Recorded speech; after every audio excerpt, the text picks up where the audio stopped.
I never noticed how quiet the house had become until I was standing in the kitchen, listening to the hum of the refrigerator and the faint drip of the faucet, the kind of quiet that presses on your chest, the kind that wasn't just the absence of noise, but the absence of life you once took for granted. The walls seemed taller, the rooms emptier, every chair, every picture frame, every small vase on the shelf felt like a reminder that the house had stopped breathing with me. And yet, the people I loved most were still somewhere out there, my family, but they weren't here, not really. The quiet hit me harder than any argument, any betrayal, any harsh word ever could. It had been months since my children had started drifting away. I didn't notice at first. Life has a way of wrapping you up in the daily motions, laundry, dishes, the endless ticking of clocks, until one day you wake up and realize that the spaces around you, the rooms you once filled with laughter, were suddenly filled with emptiness. My daughter, Claire, said she was too busy.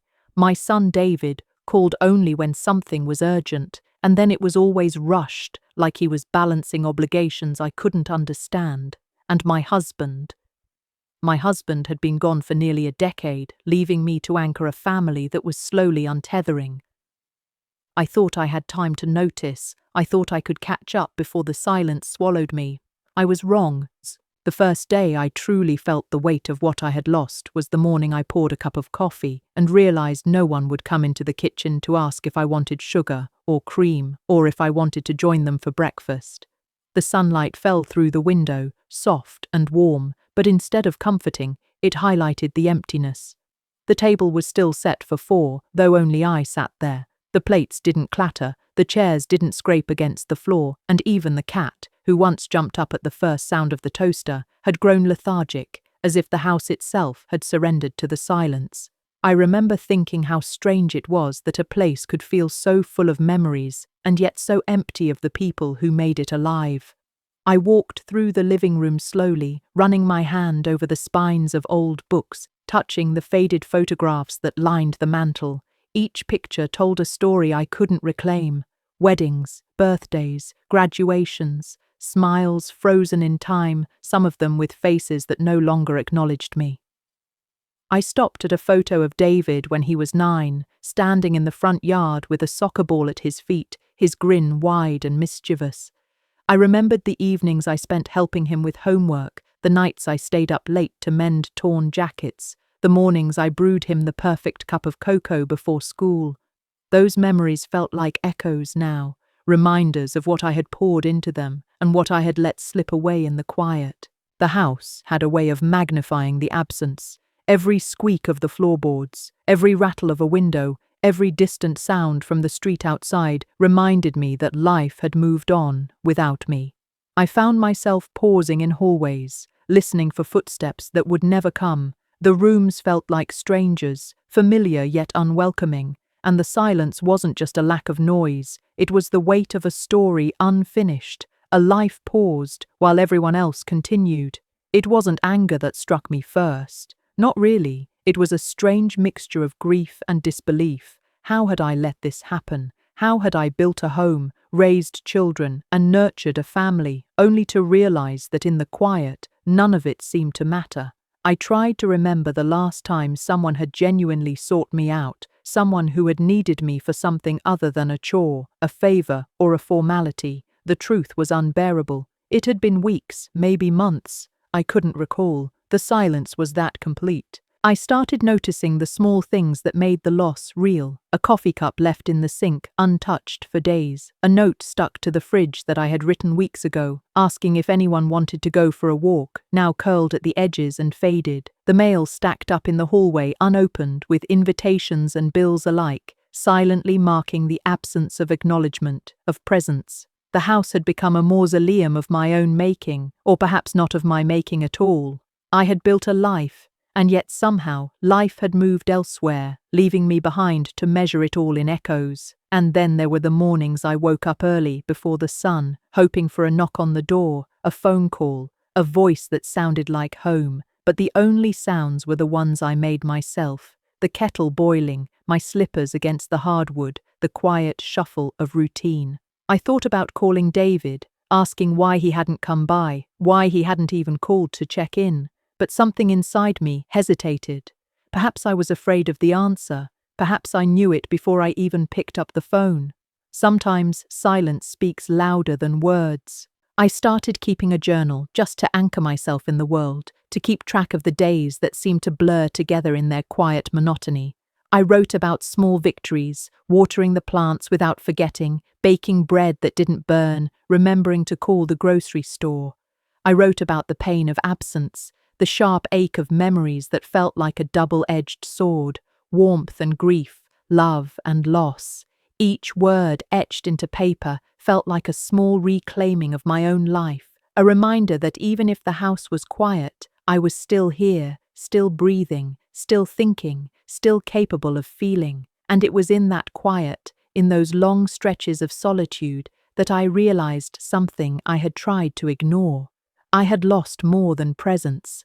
I had lost attention, affection, acknowledgement, and sometimes even respect.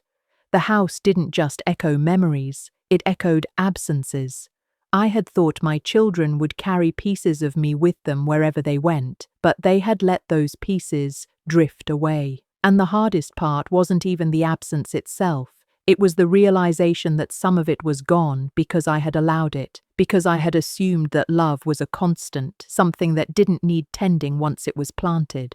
I walked from room to room that morning, touching the furniture as if I could feel the laughter that had once filled the spaces.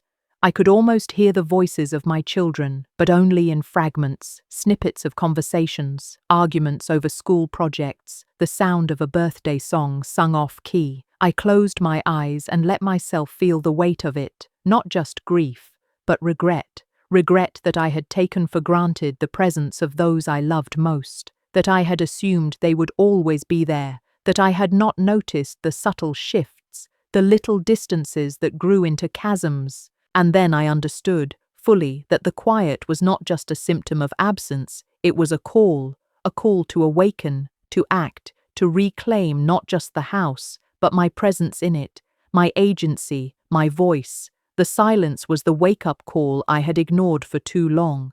I had been living in a home full of echoes, and now I had to learn to make noise again, not for anyone else, but for myself.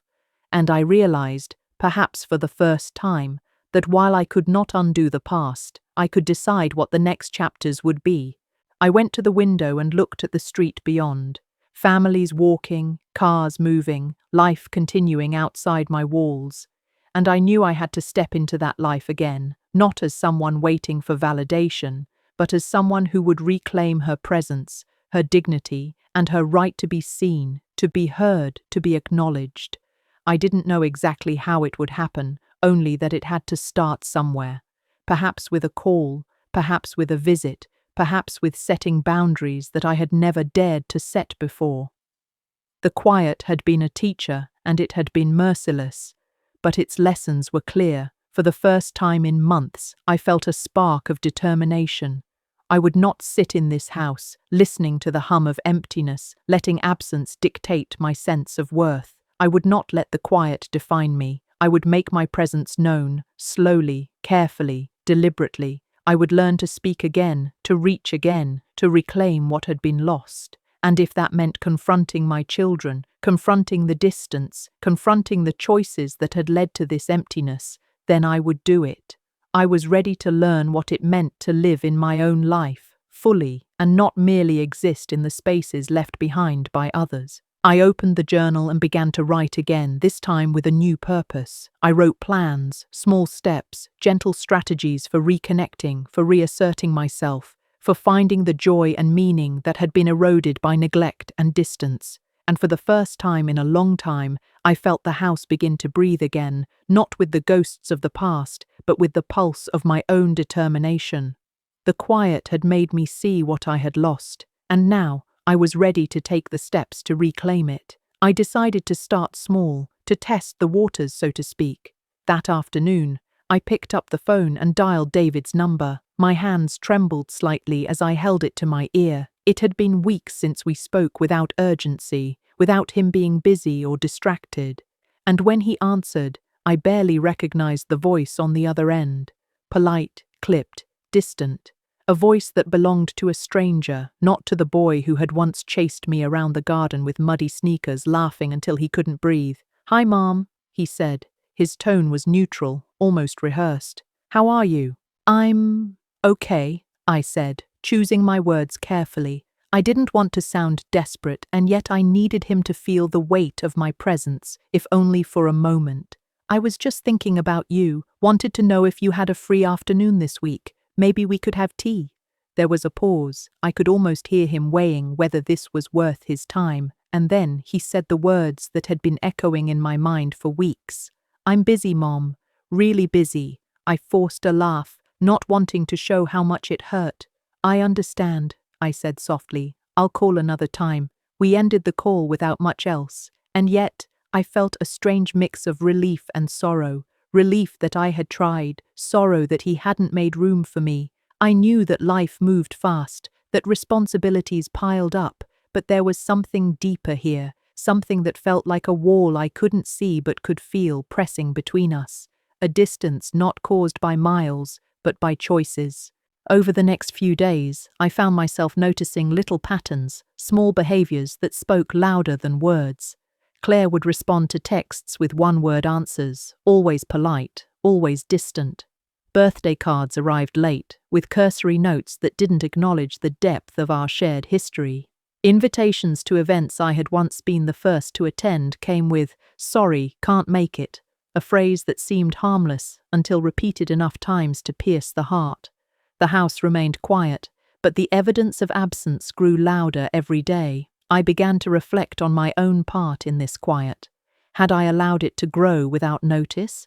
Had I assumed that love and attention were constants, immune to neglect? I remembered the evenings when I worked late, thinking they were occupied and happy, when perhaps they wanted me there.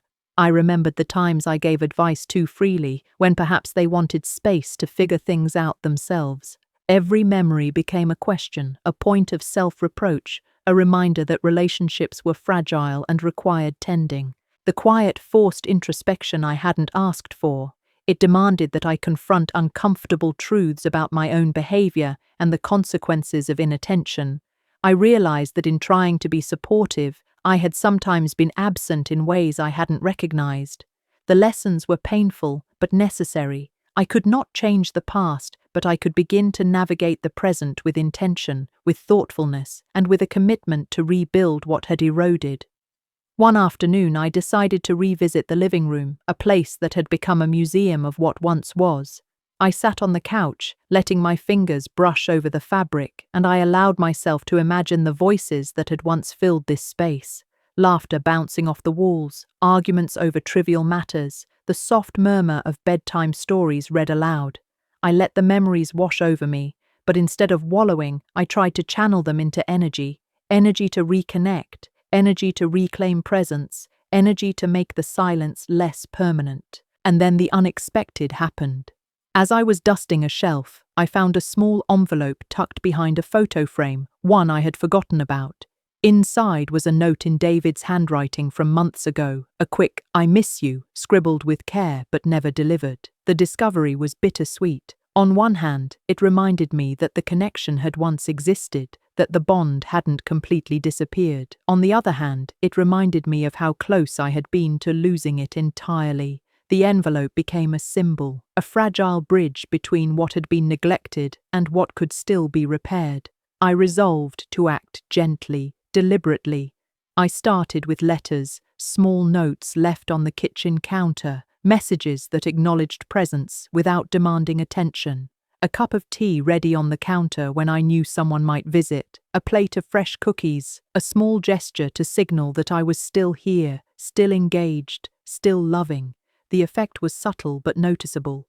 Claire responded with a longer text than before, asking a question about the bread I had baked. It wasn't a reunion, not yet, but it was a beginning. In parallel, I began tending to myself.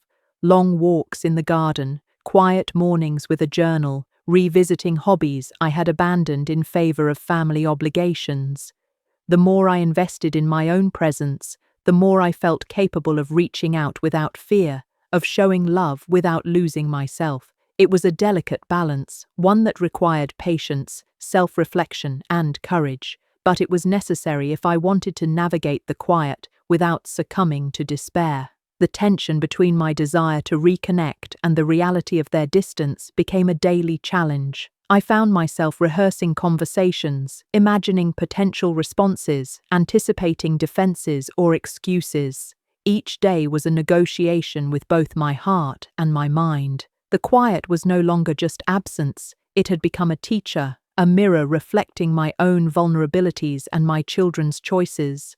I learned that silence could carry meaning just as powerful as words, and that sometimes it spoke truths that were difficult to hear. As the weeks passed, I noticed subtle shifts. A phone call lasting a few minutes longer than expected, a lingering question about my health, a small invitation to lunch. Each tiny gesture felt monumental, a signal that the bridge might not be entirely broken. I clung to these moments, not as proof of redemption, but as reminders that effort mattered, that presence mattered, that love, though strained, could find its way back if tended carefully. One evening, I prepared a meal, setting the table as if expecting someone to arrive. It was a small act of faith, an acknowledgement that I was willing to invest in connection, even if the outcome was uncertain. And as I sat there listening to the quiet hum of the refrigerator, I realized that I had grown in ways I hadn't anticipated. The quiet had not only taught me what I had lost, it had shown me what I could still reclaim, how resilience could transform grief into action, and how patience could nurture reconnection where neglect had sown distance. I understood finally that rebuilding wouldn't be instant, it wouldn't be dramatic or cinematic, it would be gradual, measured, careful. It would require listening, understanding, empathy, and boundaries. And yet, for the first time in months, I felt hope, not naive hope, but grounded hope rooted in deliberate choices, consistent effort, and unwavering self-respect. The journey was far from over, but that night, as the moonlight spilled across the empty kitchen floor, I felt a sense of quiet power, not the kind that demanded attention, but the kind that acknowledged my own worth, the kind that understood that being present, consistent, and patient mattered more than dramatic gestures. The quiet no longer pressed on me. It became a canvas for reflection, for strategy, for nurturing the fragile connections that remained. And so I began to plan, slowly, carefully, each step informed by the lessons the silence had taught me. I didn't know what the future held, whether my children would fully return, or whether the bonds of affection could withstand the neglect of months, years even. But I knew that I had agency, that I could act with intention, and that my presence still had value. And that, I realized, was the first step toward reclaiming not only my family, but myself. A week later, the phone rang again. I hesitated before answering, a small knot of apprehension tightening in my chest. But this time, it wasn't David or Claire. It was a voice I hadn't heard in months, the soft, careful voice of my neighbor, Mrs. Thompson.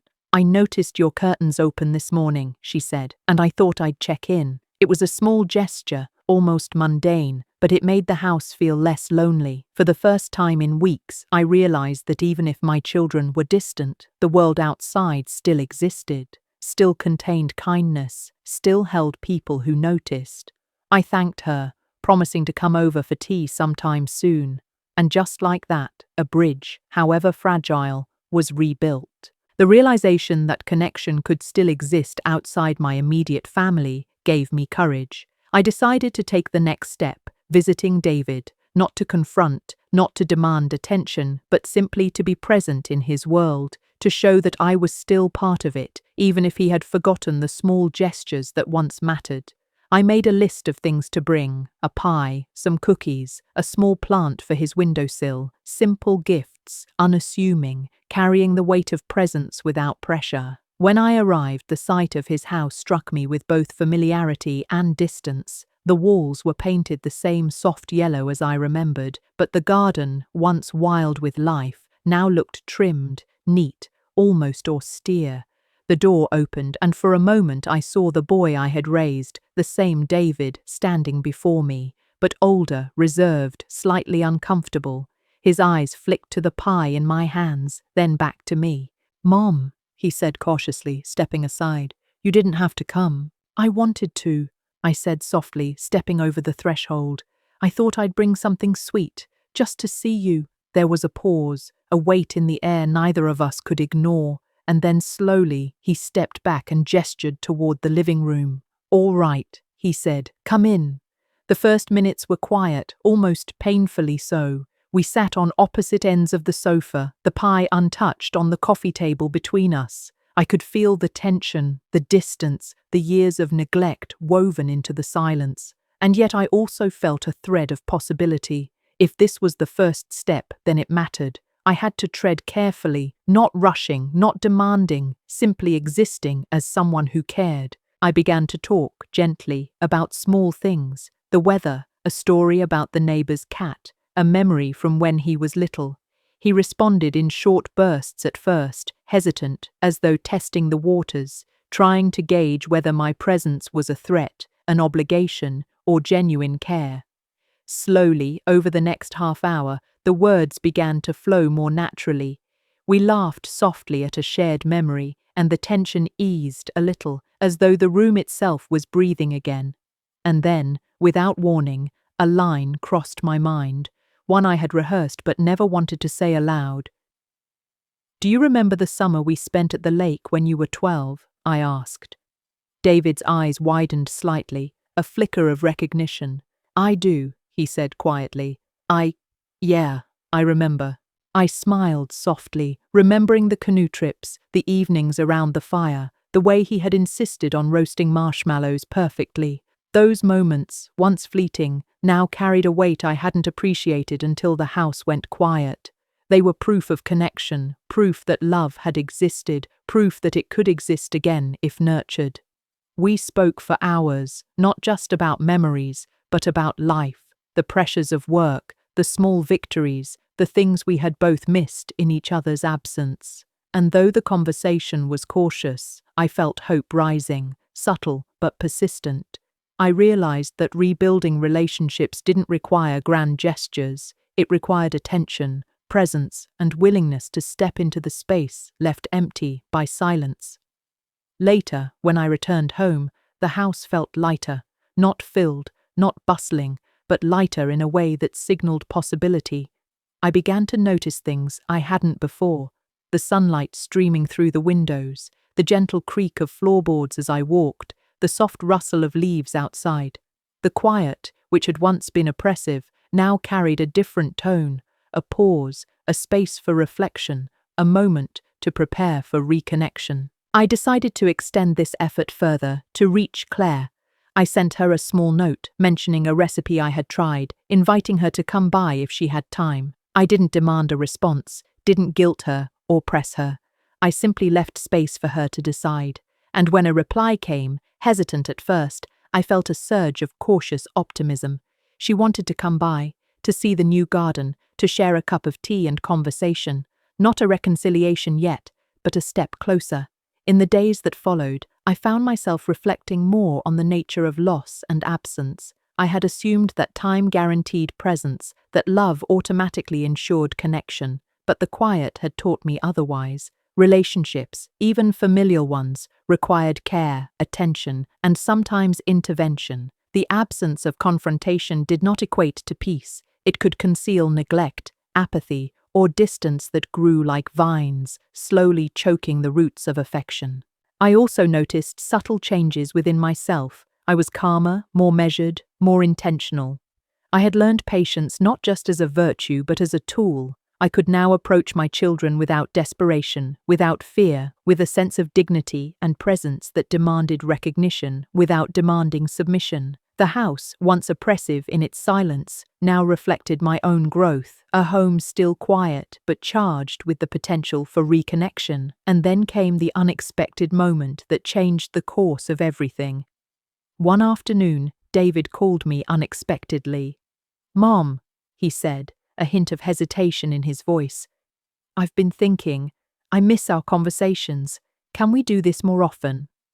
My heart raced, a mixture of relief, joy, and disbelief.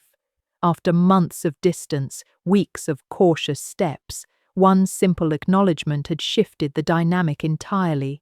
The house would still be quiet at times, but it would no longer feel like a tomb. It would be a place where connections could be rebuilt, where attention and love could once again flow.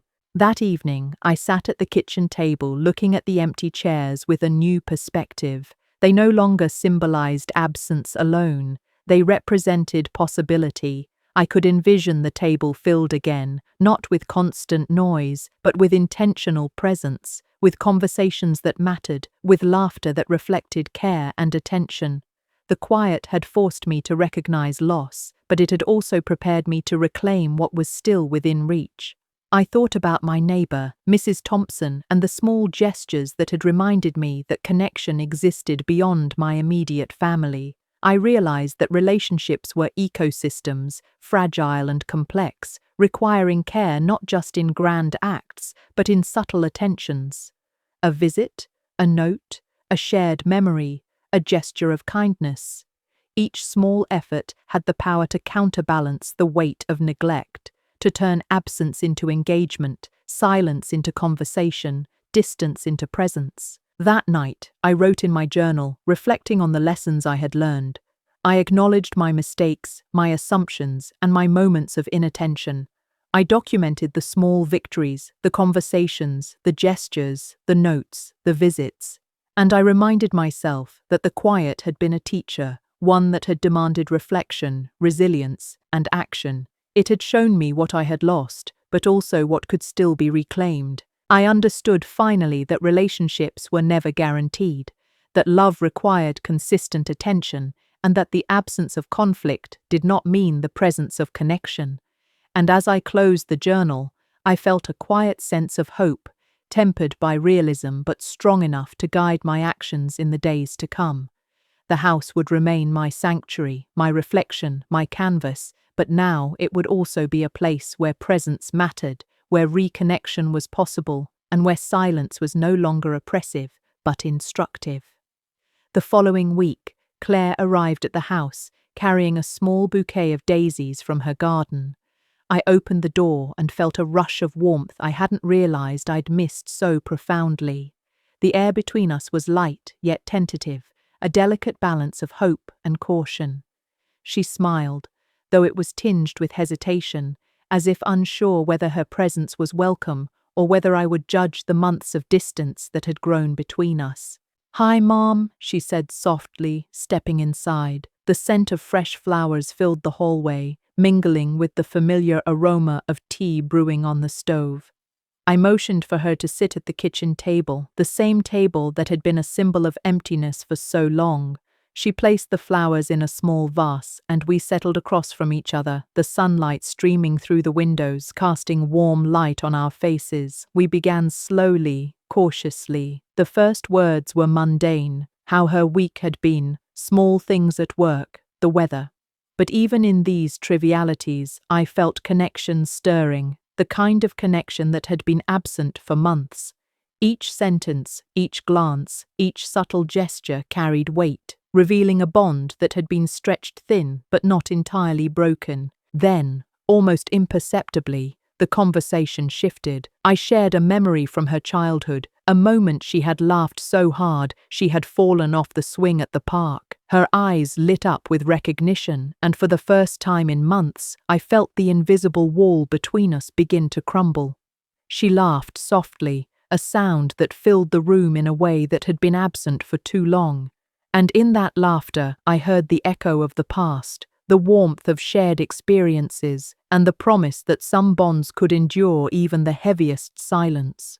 We spoke of the quiet house, delicately at first. I admitted my regret for not noticing sooner, for allowing distance to grow without intervention. Claire listened, her expression a mixture of empathy and reflection. She acknowledged that she too had allowed distance to take root, caught up in her own life and responsibilities. The conversation was not accusatory, but reflective, a mutual acknowledgement of absence and the shared desire to rebuild. I realized then that reconnection required vulnerability. It required me to expose my own mistakes, my own lapses, without fear of judgment. It required acknowledging that love alone was not enough, that presence, attention, and deliberate care were essential. And as Claire spoke, I recognized her own vulnerability, her willingness to show up despite the months of silence. It was a fragile but powerful beginning.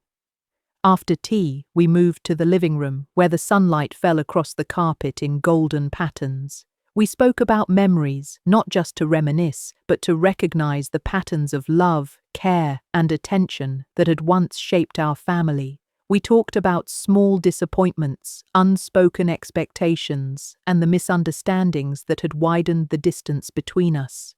Each admission, each gentle confession served as a bridge, connecting two hearts that had drifted but not entirely lost their way. Claire picked up an old photo album from the shelf. We flipped through pages together, pointing out moments that had once seemed insignificant but now carried profound meaning. Birthday parties, school plays, vacations, all the moments that had woven the fabric of our shared history. And as we turned the pages, I felt a quiet understanding that the house, though still physically quiet, could once again resonate with presence, laughter, and love. The afternoon passed with the subtle rhythm of reconnection. We didn't solve everything at once, nor did we attempt to. There was no need for dramatic declarations or promises that could not be kept. Instead, we focused on presence, on listening, on acknowledging what had been lost while gently nurturing the possibility of what could be regained. It was a slow, deliberate process, but one imbued with authenticity and care. Later, as Claire prepared to leave, she hugged me tightly. "Thank you for inviting me," she said. "It feels nice to be here again."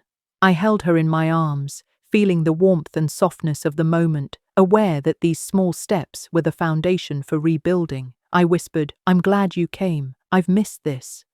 And in that exchange, the quiet of the house seemed less oppressive, less like an echo of absence, and more like a space for healing. That evening, I reflected on the events of the day. The house had remained physically quiet, yet emotionally it was transforming. The silence no longer felt like emptiness, it felt like potential. I realized that absence had a dual nature. It could wound, but it could also instruct. It could teach patience, resilience, and the subtle art of presence. And it could illuminate the paths we had neglected, the small gestures and consistent attentions that mattered far more than grand declarations. I began to journal again, noting the small steps of the day, the tea, the conversation, the laughter, the photo album, the hug at the door. Each entry served as both reflection and roadmap, a guide for navigating the delicate terrain of reconnection. I wrote not just about what had been lost, but about the possibilities that remained. I wrote about my commitment to presence, to patience, and to the deliberate cultivation of love and attention. In the days that followed, I continued my efforts, reaching out gently, not forcing interaction, but signaling my availability and care. I noticed the subtle shifts in behavior, longer phone calls, brief visits, small acknowledgements of my presence. Each gesture, no matter how minor, carried significance. The house, once a place of echoes and absence, now felt like a space of careful reanimation. Presence was being restored, not fully, not instantly, but gradually, with intention and attention. One afternoon, as I sat in the kitchen drinking tea, I realized the truth I had been avoiding for so long. I had underestimated the power of subtle gestures, of consistent attention, and of deliberate presence. Relationships, even those bound by blood, were not impervious to neglect. Love alone could not sustain connection. Effort, empathy, and attentiveness were essential. And the quiet had forced me to confront this truth, to reckon with my own role in the distance that had grown, and to embrace the work required to repair it.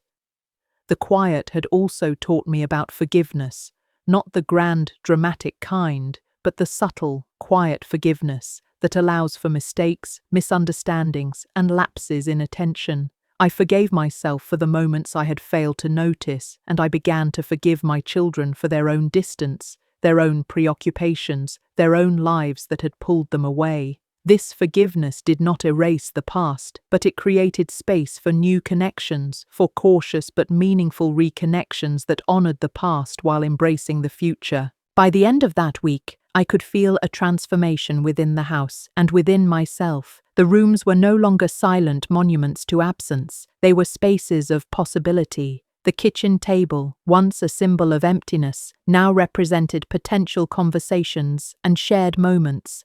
The living room, once a museum of memories, now carried the weight of living presence, subtle but undeniable. And I, who had once felt powerless in the face of quiet, now felt empowered, capable of nurturing connection, fostering attention, and reclaiming the love that had once been neglected.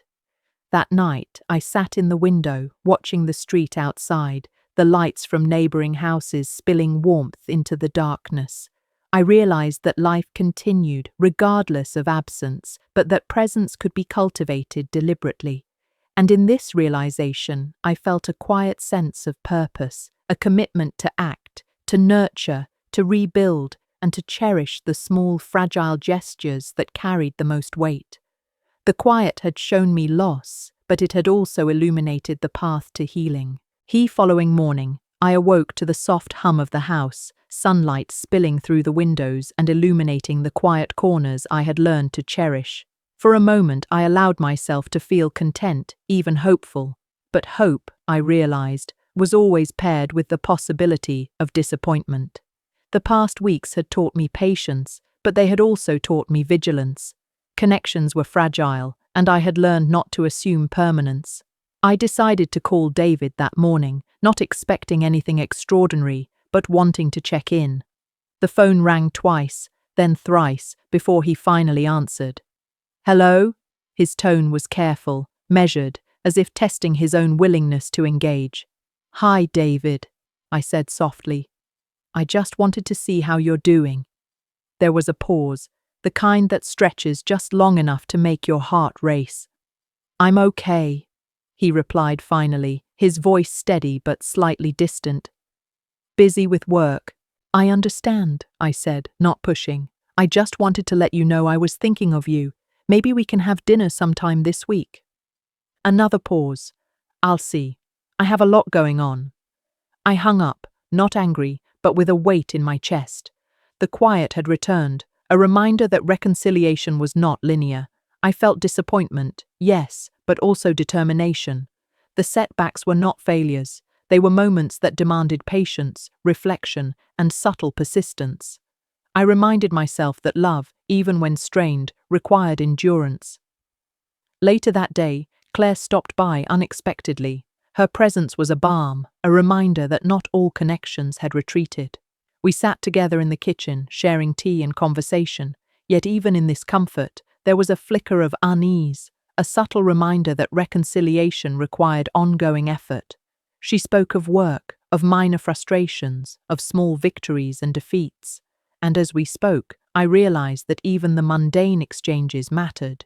Each word, each gesture, each acknowledgement of presence built a bridge stronger than the silence that had preceded it. But as the week progressed, I began to notice subtle signs of resistance. David's responses remained short, polite but distant. Claire occasionally cancelled plans, citing work or minor obligations. The quiet that had once been oppressive now took on a new shape. It was a reminder that reconnection could not be rushed, that attention alone was not enough. I began to understand the delicate balance between presence and space, between encouragement and pressure. One afternoon, I found myself standing in the living room, staring at the empty chairs once again. The house felt different now, not empty, but expectant. I realized that the quiet was teaching me lessons about patience, about the power of subtle gestures, about the necessity of accepting partial progress. Rebuilding relationships was not a sprint. It was a slow, deliberate journey, and setbacks were part of the path. I decided to focus on small, meaningful actions. I left notes on the kitchen counter, reminders that I was thinking of them, small gestures of care without demanding attention. I baked bread, prepared a favorite meal, and placed it thoughtfully on the table. I called occasionally, checking in without pressure, sharing small moments of my day as a way of maintaining presence. These actions, while modest, became the scaffolding for trust, signaling commitment without coercion. Then came a moment I hadn't anticipated. David called unexpectedly one evening. "Mom," he said quietly, almost hesitantly, I wanted to talk about everything. My heart leapt. The invitation was simple, yet it carried immense weight. We agreed to meet the next afternoon. That night, I lay awake, reflecting on the months of silence, the small gestures, the tentative reconnections. I realized how much I had learned, not just about them, but about myself, about patience, about the necessity of vulnerability, about the resilience required to navigate absence and reclaim what had been lost. The following day, we sat together at the kitchen table, the sunlight streaming across the counter. I could sense the tension in his posture, the careful choice of words, the subtle hesitation in his tone. And yet, there was an undercurrent of willingness, a signal that he too wanted to bridge the gap. I began gently, sharing memories, small acknowledgements of his achievements, reflections on the months apart. He listened, occasionally nodding, occasionally interjecting with a quiet comment. As the conversation deepened, the initial awkwardness gave way to candid discussion. We spoke about the distance that had grown, the misunderstandings that had accumulated, the moments of neglect from both sides. There were no accusations, no recriminations, only acknowledgement and reflection. I felt the tension ease, replaced by a fragile but growing sense of trust. Later, as we parted, David said softly, "Thanks for coming by, Mom. I appreciate it." I smiled, feeling both relief and the sober understanding that one conversation did not erase months of distance. Yet it was a turning point, a subtle but significant shift in the rhythm of our relationship. That evening, I reflected on the lessons of the day. I realized that setbacks and distance did not define relationships. They tested them. They demanded patience, consistency, and subtle, deliberate care. I understood that reconciliation was not a singular event, but a series of moments, small, deliberate, and meaningful. And I felt gratitude for the quiet, which had forced me to confront absence, to nurture presence, and to recognize the value of slow, intentional healing. I began to notice changes in myself as well. I was calmer, more patient, more intentional in my interactions. I no longer sought immediate validation or affection. Instead, I focused on presence, on empathy, and on creating space for connection without pressure. The quiet had transformed from an oppressive void into a teacher, guiding my actions and my reflections, shaping my understanding of love, patience, and resilience. By the end of the week, small gestures were building momentum.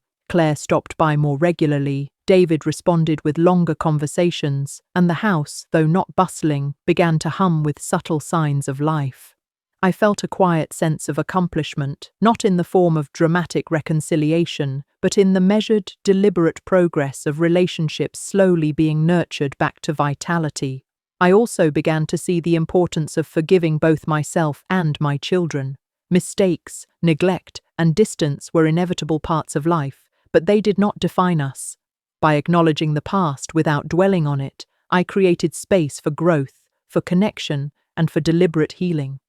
And as I embraced this perspective, the quiet transformed into a space of reflection, strategy, and hope.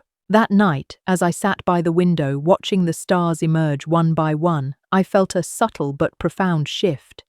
The house, once a monument to absence, now reflected potential. The relationships, once strained and distant, were showing signs of renewal. And I understood that the quiet, though challenging, had been a necessary guide, teaching patience, resilience, presence, and the delicate art of rebuilding what had been neglected.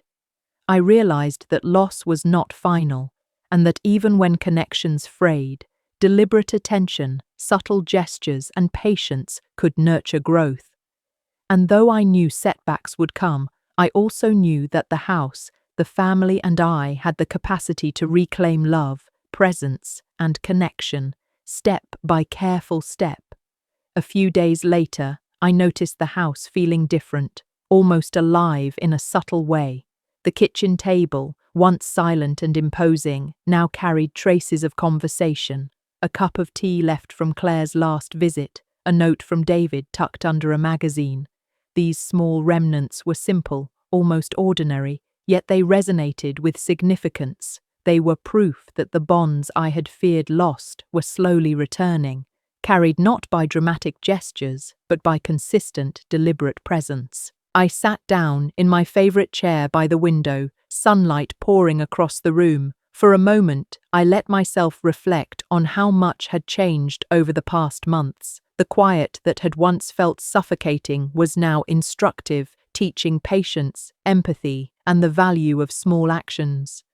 I realized that absence had a dual purpose. It had shown me what I had lost, but it had also prepared me for the work of rebuilding, for the careful cultivation of relationships that required intention. That afternoon, David called again. His voice was slightly firmer this time, more relaxed, though still cautious. "Mom," he said, "I've been thinking, I'd like to come over this weekend. Maybe we can cook together, like we used to." My heart lifted, and I felt a wave of cautious optimism. I agreed immediately, offering suggestions for dishes we could prepare, memories we could revisit, and little touches that might make the day special. The conversation ended with an unspoken understanding. This would be an important step, a deliberate act of reconnection and a chance to rebuild trust and closeness, one careful gesture at a time. When Saturday arrived, I prepared the kitchen with quiet anticipation. The house smelled of fresh bread and herbs, a comforting aroma that carried memories of years past. I set the table with care, placing plates and utensils thoughtfully, not as if to impress, but to signal respect, intention, and warmth. And when David arrived, I felt the weight of possibility hanging in the air, a quiet acknowledgement that relationships, though strained, could be nurtured with presence and care. We spent the morning cooking together, chopping vegetables, stirring sauces, and exchanging stories of the past week. I noticed the ease in his movements, the subtle signs of comfort returning, the way his laughter came more readily than before. It was not dramatic, not overwhelming, but it was meaningful, a small, authentic reconnection that reminded me why these bonds mattered, why the effort was worthwhile, and why patience had been essential. During a pause, David glanced at me thoughtfully. "Mom," he said quietly, "I know I haven't always been present. I'm sorry for the distance." I felt a lump in my throat, a mixture of relief and deep emotion. "David," I said softly, "I've missed you, and I've made mistakes too, but I'm glad we're here, together now." The words hung in the air, simple but powerful. They were not a complete resolution of the past, but they were a bridge, connecting two hearts that had been separated by time, distance, and silence. And in that moment, I felt the quiet of the house transform once more, from absence to reflection, from solitude to deliberate presence, from loss to possibility. After lunch, we moved to the living room, carrying plates and glasses with us. Sunlight fell across the carpet, illuminating the small, subtle details of a home that had been waiting for life to return. We continued our conversation, moving from light-hearted memories to deeper reflections on the past, the mistakes made, and the lessons learned. There was no recrimination, no blame, only acknowledgement and understanding. I realized then how much I had underestimated the power of vulnerability. By allowing myself to express regret, by acknowledging my own lapses without defensiveness, I had created a space for David to do the same. And by listening, truly listening, I had opened the door to understanding, empathy, and gradual healing. The quiet had forced me to cultivate these qualities, and now, in this living, breathing moment, they bore fruit. Later in the afternoon, we cleaned up together, moving with a rhythm that felt natural and unforced. I noticed subtle changes in his behavior. He offered to wash dishes, to put things away, small gestures that signaled consideration and presence. These actions, though ordinary, carried immense emotional weight. They were proof that relationships could be nurtured not through grand gestures, but through consistent, meaningful actions, acts that communicated care, attention, and acknowledgement of shared history. By evening, the house felt different. It no longer resonated with the echo of absence, but with the gentle hum of restored connection. I sat quietly, reflecting on the lessons of the day. Rebuilding relationships required patience, humility, and deliberate effort. It required acknowledgement of past mistakes, a willingness to forgive, and the cultivation of presence without expectation. And above all, it required courage, the courage to reach out, to risk vulnerability, and to embrace the slow, deliberate process of healing. That night, I spoke briefly with Claire on the phone. She told me about her day, about small moments that had reminded her of the importance of family, and about her own reflections on distance and connection. Our conversation was calm, reflective, and heartfelt, reinforcing the notion that relationships were dynamic, evolving, and capable of renewal when approached with care and intention. I realized that the quiet of the house, once oppressive and lonely, had become a guide. It had revealed the gaps in my attention, the fragility of connection, and the importance of deliberate, sustained effort. It had also shown me the resilience of love, the way it could endure absence, misunderstandings, and mistakes when nurtured with patience, empathy, and intention. By the end of the weekend, I felt a profound shift within myself. I was no longer simply reacting to absence, I was actively cultivating presence. I was no longer overwhelmed by silence, I was learning from it, and I was no longer defined by past mistakes. I was empowered by the potential for deliberate, meaningful action.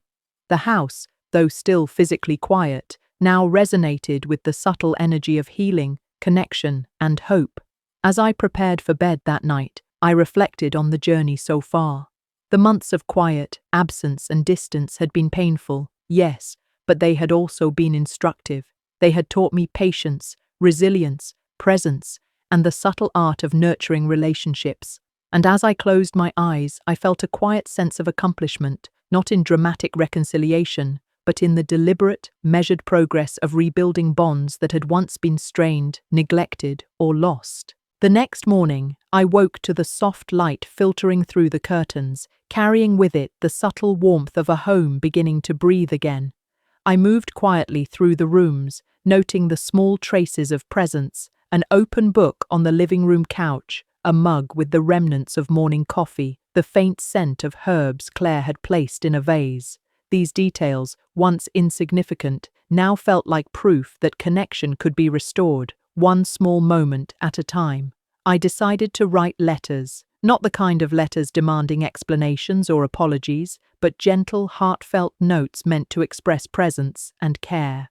I wrote to David first, acknowledging the quiet weeks, expressing my gratitude for his willingness to engage, and sharing a few reflections on memories we had created together over the years. I focused on warmth, not regret, framing my words to communicate appreciation and openness rather than pressure. By mid-morning, I had completed 2 letters, one for David, one for Claire.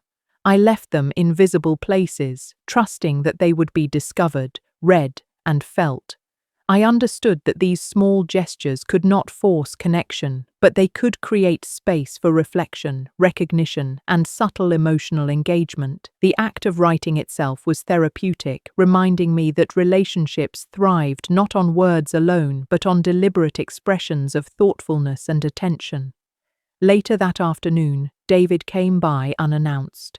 I wasn't surprised. I had learned that life often offered moments of reconnection without warning, and these moments demanded openness, patience, and presence.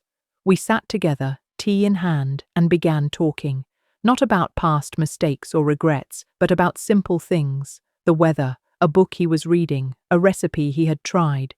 Yet even in this mundane conversation, there was depth. Each word, each pause, each acknowledgement carried weight. The quiet between us no longer felt oppressive.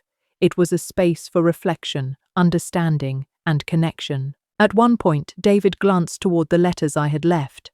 "I found your note," he said softly, a hint of emotion in his voice.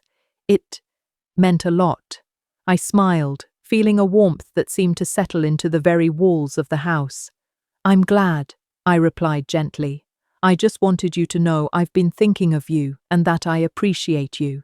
He nodded, a subtle gesture, yet one that carried profound meaning.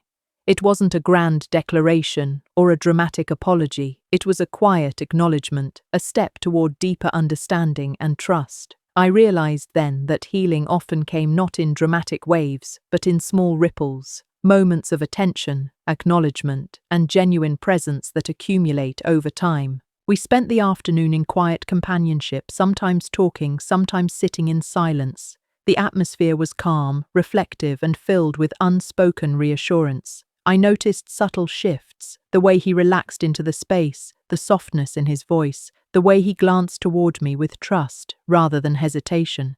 These small indicators told me that the slow work of reconnection was bearing fruit, that patience and subtle action were beginning to yield meaningful progress. Later, Claire arrived, and the three of us shared a simple meal together. There was no fanfare, no dramatic declarations of love or forgiveness, only the gentle, deliberate presence of one another. As we ate, I felt the weight of months of silence slowly lifting, replaced by a sense of possibility, connection, and shared understanding. The house, once a vessel of absence, now resonated with quiet vitality, small but undeniable. After dinner, we moved to the living room. David and Claire shared stories about work and small personal achievements, while I listened, occasionally contributing reflections or gentle humor. The room felt lighter, warmer, more alive. I realized that true healing was subtle, not immediate. It was woven through repeated gestures of presence, attentiveness, and empathy.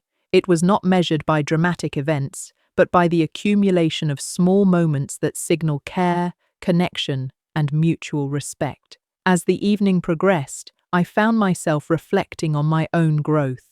I had learned to release the pressure of immediate resolution, to embrace patience, and to recognize that reconciliation was an ongoing process rather than a singular event. I had learned to value presence over performance, empathy over expectation, and reflection over reaction.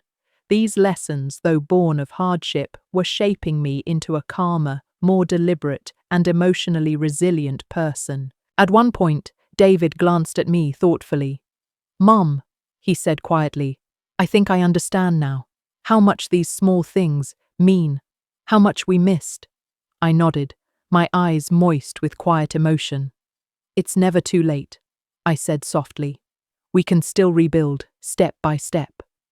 Claire reached out and held my hand, a simple gesture filled with significance. The warmth of her touch, the trust in her eyes, and the shared acknowledgement of our past and present created a bridge across months of distance. I realized that these quiet moments, the gestures, the touches, the attentive listening, were far more powerful than any words I could write or speeches I could give. The night ended with us sitting together in the living room, a soft lamp casting gentle light across our faces. We didn't need to speak much. The atmosphere itself carried meaning. The quiet had transformed again, from oppressive absence to reflective presence, from solitude to companionship, from loss to the subtle promise of healing. As I prepared for bed, I reflected on the journey so far. The months of silence, absence, and distance had been painful, yes, but they had been instructive. They had shown me the importance of patience, subtlety, and deliberate action. They had revealed the power of vulnerability, the necessity of forgiveness, and the quiet strength that comes from consistent, meaningful gestures. I understood that relationships were living things, fragile yet resilient, requiring care, attention, and patience to thrive. I realized that absence, while painful, had a purpose. It illuminated what mattered, it revealed what had been neglected, and it offered the opportunity to rebuild with greater understanding and intention. As I lay in bed that night, listening to the gentle hum of the house, I felt a sense of quiet accomplishment. Not because every past mistake had been erased, not because every wound had fully healed, but because deliberate, thoughtful effort was creating tangible change. The bonds with my children, once strained and fragile, were being nurtured back to life. And the house, once a monument to absence and loss, now resonated with subtle warmth, presence, and the quiet promise of continued growth. The next morning, I woke to the soft sound of birds outside the window, a gentle reminder that life continued its rhythm regardless of the struggles we had faced. I walked through the house slowly, noticing the little signs of renewed connection. David's shoes by the door, Claire's scarf draped over a chair, a small stack of books I had lent them now placed neatly on the living room table. These small, ordinary details carried extraordinary meaning. They were proof that the presence I had longed for was slowly returning, shaped by intention, patience, and care. I sat in my favorite chair, tea in hand, and reflected on how far we had come. Months ago, the house had felt oppressive, empty, and cold. Every room had echoed with absence, and every corner had reminded me of what I had lost. But now, even in the quiet moments, I could feel subtle warmth, subtle life, the traces of connection being carefully restored. It reminded me that healing is rarely sudden. It grows incrementally, nurtured by consistent, thoughtful attention. Later that afternoon, David arrived again. This time, he came with a small gift, a handmade item he had been working on, something simple yet thoughtful. He handed it to me quietly, without fanfare, and said, "I wanted you to have this, for everything you've done, and for being patient." My hands trembled slightly as I accepted it. The gesture was modest, yet it carried a depth of meaning I could feel in my chest. It was not a dramatic declaration or a grand apology. It was acknowledgement, sincerity, and the quiet promise of renewed connection. I realized that reconciliation often manifests in these understated ways: a gesture, a glance, a carefully chosen word that speaks louder than any speech. We spent the afternoon together, sharing memories, laughter, and reflections. David seemed more relaxed, more present, and more willing to engage in genuine conversation. There were moments of silence, but these no longer felt heavy or awkward. They were filled with understanding, presence, and the subtle rhythm of rebuilding trust. The quiet of the house had transformed yet again. It was no longer a void, but a canvas on which we could repaint the bonds we thought were fading. Claire joined us later, bringing homemade cookies she had baked that morning. We gathered around the kitchen table, sharing food and conversation, and I felt a profound sense of gratitude. The house was alive with warmth, laughter, and shared presence, not the loud, chaotic kind, but the steady, comforting kind that comes from mutual care and genuine attention. I realized then that these moments, though ordinary on the surface, carried extraordinary emotional significance. They were proof that patient, deliberate effort could restore what had been lost, that relationships could be healed without drama, and that love could endure even when strained by distance and neglect. As the afternoon faded into evening, I suggested we take a short walk around the neighborhood. The air was crisp, carrying the faint scent of flowers and freshly cut grass. Walking together, we talked about simple things: neighbors, weather, books we were reading, but also shared reflections about the past months. There were acknowledgements of mistakes, small expressions of regret, and subtle acts of forgiveness. No one raised their voice, no one demanded explanations, yet the connection between us deepened, built on authenticity, presence, and mutual respect. At one point, David paused and looked at me with a thoughtful expression. "Mom," he said quietly, "I didn't realize how much I had taken for granted, how much I missed being here, with you." My throat tightened, but I smiled softly. "It's okay, David. We all make mistakes. What matters is that we're here now, together, and that we're trying." He nodded, a subtle but powerful gesture of understanding and acknowledgement. And I realized something important. The house, once a symbol of absence, had become a vessel for reflection, healing, and deliberate reconnection. It had forced patience, introspection, and the cultivation of meaningful presence, and now it was witnessing the fruits of those efforts. When we returned home, Claire suggested we share a quiet moment in the living room, just the three of us. We sat together, sunlight streaming through the windows, and I felt the subtle power of presence. No words were needed.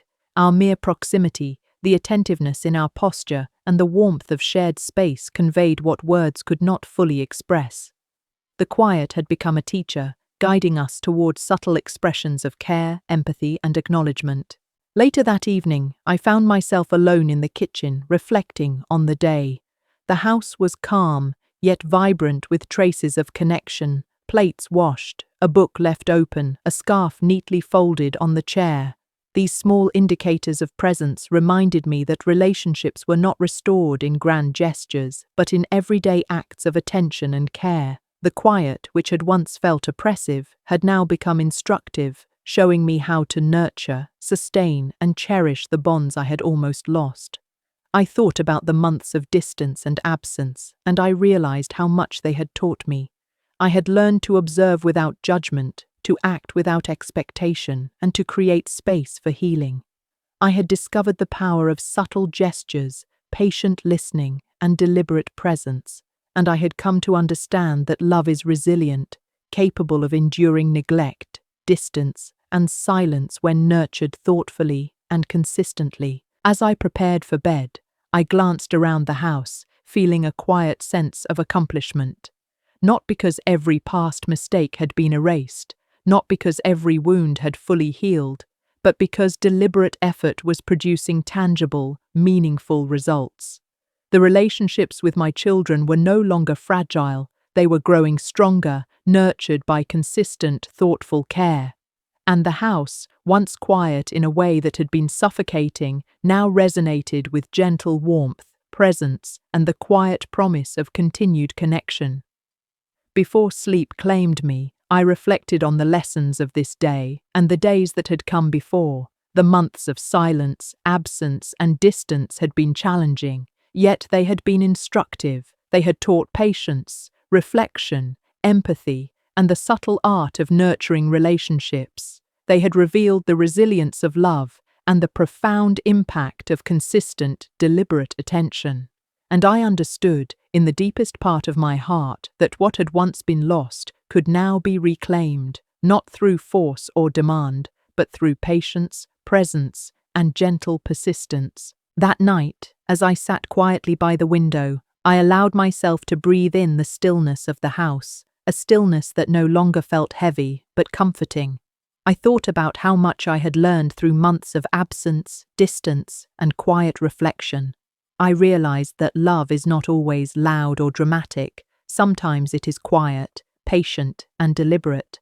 Sometimes it is found in small gestures, subtle acknowledgements, and consistent presence rather than grand declarations. I reflected on my children, David and Claire, and the journey we had taken together. I saw how fragile relationships could be when neglected, but also how resilient they could become when nurtured with care. The moments of tension, the silences, the misunderstandings, all of them had served a purpose. They had revealed the gaps that needed attention, the patience that was required, and the quiet courage it took to rebuild trust and connection. I smiled softly, thinking about the laughter we had shared that day, the small gestures of thoughtfulness, and the warmth that had returned to the house. The once empty rooms now carried the energy of love, restored slowly, gently, and deliberately. I understood that healing is not immediate. It is cumulative, built one conscious choice at a time, one kind word at a time, one intentional act of care at a time. As I prepared for bed, I whispered a quiet promise, to myself, to them, and to the house that had witnessed our journey, that I would continue to nurture these bonds, never taking presence for granted, always valuing connection over convenience and patience over frustration. In the deep calm of the night, I realized something simple yet profound. Loss can teach us what truly matters, silence can guide us to understanding, and deliberate love can rebuild even what seemed irreparably broken. The house was quiet once more, but now it carried hope, reflection, and the gentle assurance that what we almost lost could now grow stronger than ever.